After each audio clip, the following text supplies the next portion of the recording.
Assalamualaikum warahmatullahi wabarakatuh. Teman-teman sekalian, hari ini kita akan membahas materi tentang menghindari akhlak tercela.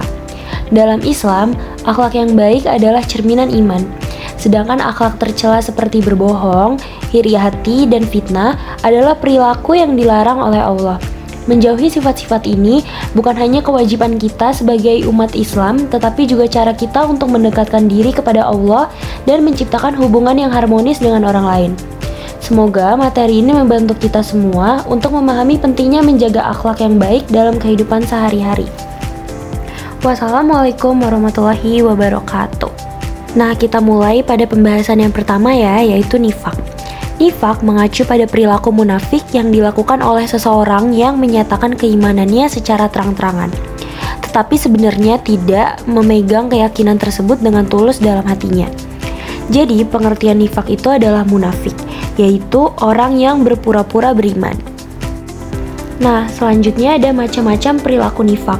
Yang pertama, ada nifaq amali. Salah satu nifaq pada taraf kecil, yaitu melakukan sesuatu yang merupakan perbuatan orang munafik, tetapi masih ada iman di dalam hati. Yang kedua, nifaq itikadi. Termasuk nifaq pada taraf yang besar, yaitu menampakkan keislaman di hadapan manusia, tetapi kekufuran. Jadi, macam-macam nifaq ini terbagi menjadi nifaq kecil dan nifaq besar. Selanjutnya ada tanda-tanda pelaku nifaq.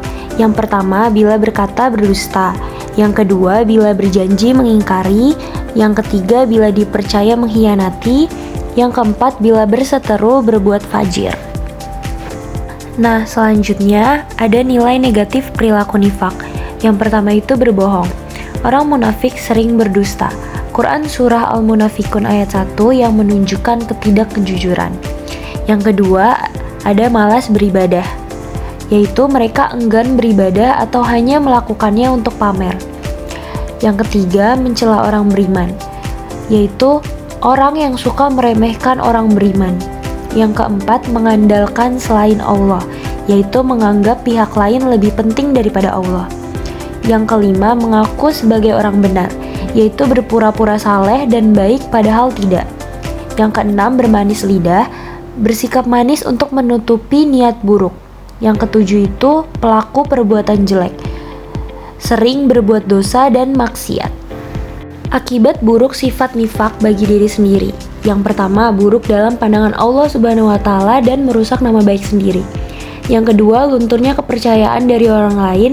Yang ketiga, tidak disukai dalam pergaulan di masyarakat. Yang keempat, mempersempit jalan untuk memperoleh rezeki. Yang kelima, mendapat balasan yang amat pedih di akhirat. Sedangkan bagi orang lain, yang pertama menyebabkan kekecewaan hati sehingga dapat merusak persaudaraan. Yang kedua, menimbulkan fitnah.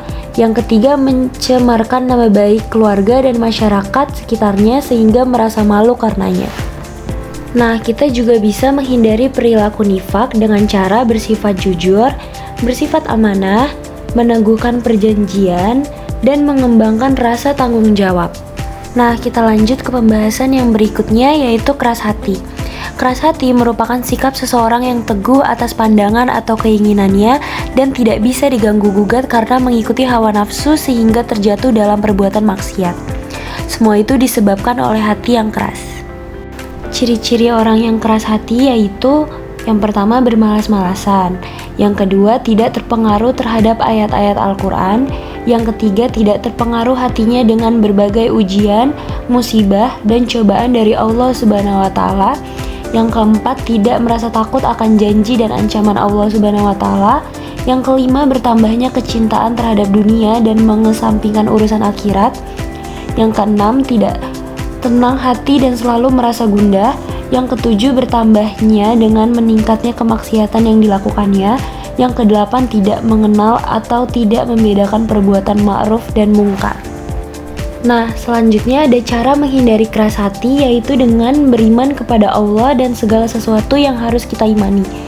Yang kedua, melaksanakan ketaatan kepadanya dan taat pada Rasulnya.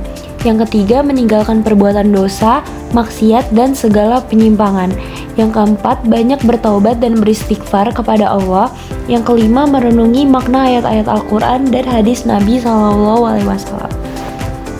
Nah, akhirnya kita memasuki pembahasan terakhir yaitu gadab.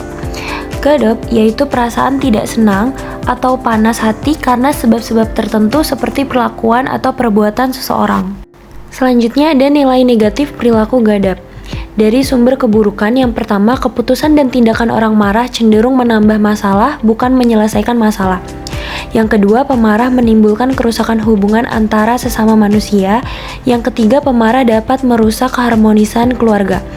Sedangkan dari membahayakan kesehatan tubuh, yang pertama dapat menyebabkan tekanan darah tinggi, yang kedua cepat letih, yang ketiga sulit tidur, dan yang keempat depresi.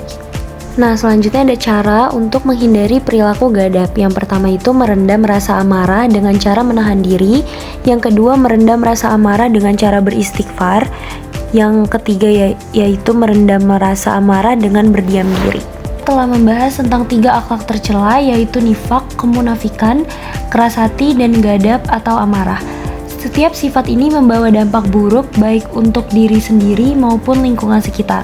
Kesimpulannya, akhlak tercela seperti nafik, keras hati, dan gadab sebaiknya harus dihindari karena dapat merugikan diri sendiri dan orang lain. Banyak hal yang bisa kita lakukan agar kita terhindar dari perilaku tercela, yaitu mendekatkan diri terhadap Allah Subhanahu wa Ta'ala dengan banyak beristighfar, beribadah, dan memahami makna yang terkandung dalam ayat-ayat Al-Quran. Sebagai penutup, semoga kita semua bisa terhindar dari sifat-sifat tersebut dan menjadi pribadi yang lebih baik. Terima kasih semua atas perhatiannya. Assalamualaikum warahmatullahi wabarakatuh.